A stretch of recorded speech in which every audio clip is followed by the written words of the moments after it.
November 29 சனிக்கிழமை காலை 11 மணி வரைக்கும் கிடைக்கப்பெற்ற செய்திகள் இவை, தகவல்கள் இவை. மக்களுக்கு என்னென்ன புதிய விடயங்கள் அறிவுறுத்தப்பட்டிருக்கிறது, என்னென்ன விடயங்கள் நடந்திருக்கிறது, என்ன விடயங்கள்ல மக்கள் அவதானமாக இருக்கணும், மக்களுக்கு என்ன விடயங்கள் புதிதாக அறிவுறுத்தப்பட்டிருக்கிறது என்பதை இந்த வீடியோவில் சுருக்கமா பார்க்க போறோம்.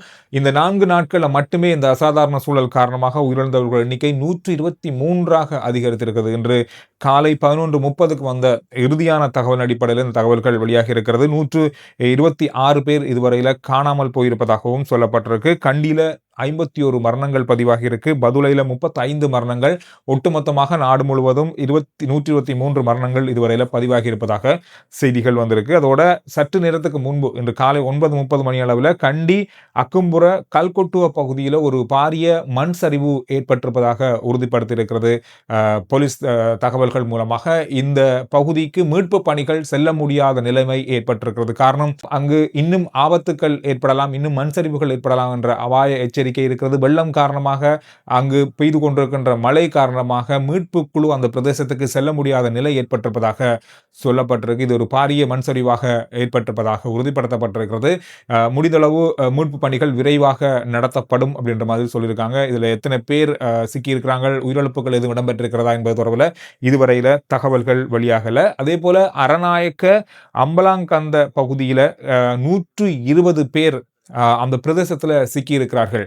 அவர்கள் உடனடியாக தகவல் தெரிவிக்கப்பட்டிருக்கிறது மீட்பதற்காக. ஆனால் அங்கும் மீட்பு குழு செல்ல முடியாத நிலைமை ஏற்பட்டிருக்கிறது. காரணம், ஆபத்தான பாதை, அதிகளவான நீர், மிக மோசமான காலநிலை, அதோட இன்னும் மண் சரிவுகள் அங்கு ஏற்படலாம் என்ற அச்சம் பல இடங்கள்ல இருப்பதால இங்க இருக்கிற 120 பேரையும் மீட்கின்ற பணிகள் இன்னும் சிரமமாக இருப்பதாக சொல்லப்பட்டிருக்கு. இதுல 20 குழந்தைகள் அடங்குவதாகவும் சொல்லப்பட்டிருக்கு. இது நேற்று இரவிலிருந்து இன்னும் அந்த மக்களை மீட்கின்ற பணி, அவங்களை மீட்பதற்கான அந்த இடத்துக்கு செல்ல முடியாத தன்மை ஏற்பட்டிருப்பது கவலை அளிக்கிறதாக சொல்லப்பட்டிருக்கு. இதோட கலாஓயா பகுதியில் சிக்கியிருந்த, கலாஓயாவில் அந்த பாலத்தில் சிக்கியிருந்த 67 பேர் பேருந்துல போயிருந்தவங்க, அவங்க ஒரு கூரைக்கு மேலே இருந்திருந்தாங்க. இது கடற்படையினுடைய படகின் மூலமாக மீட்கப்பட்ட காட்சிகளை இன்று ஜனாதிபதி நேரடியாகவும் பார்வையிட்டிருந்தார். எனவே இன்று காலையில், நேற்று மதியம் இந்த சம்பவம் இடம்பெற்றிருந்தது. இன்று அதிகாலையில் தான் அவர்கள் மீட்கப்பட்டார்கள். பாதுகாப்பாக அவர்கள் மீட்கப்பட்டு வைத்தியசாலைகள் அனுமதிக்கப்பட்டிருக்காங்க. இதுல வெளிநாட்டவர் ஒருவரும் இதுல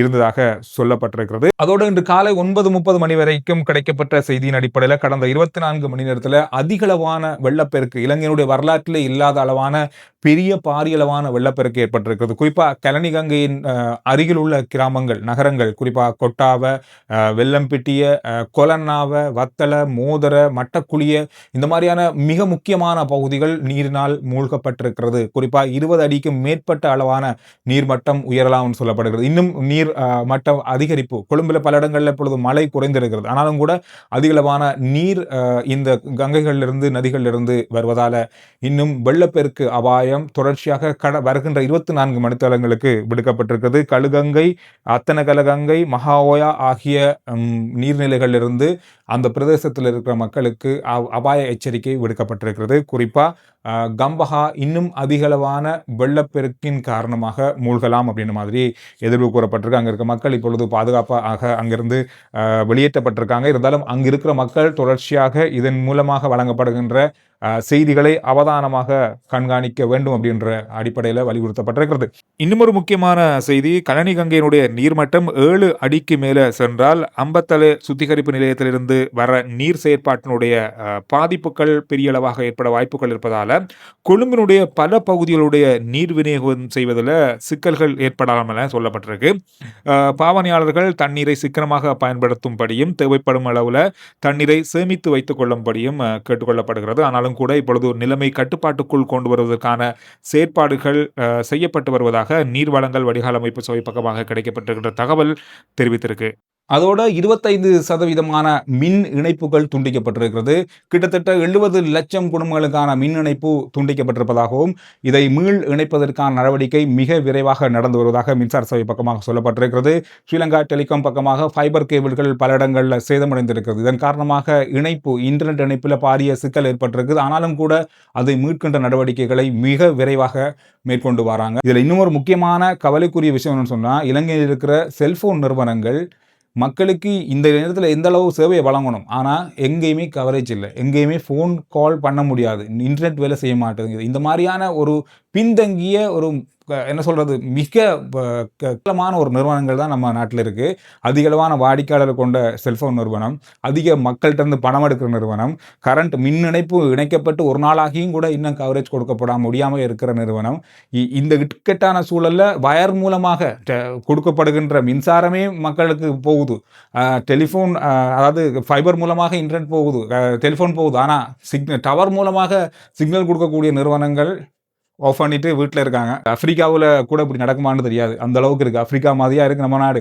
அந்த அளவுக்கு மோசமா மக்கள இந்த நிறுவனங்கள் கவனிக்காம விட்டிருப்பது மிகப்பெரிய கவலைக்குரிய விஷயம்.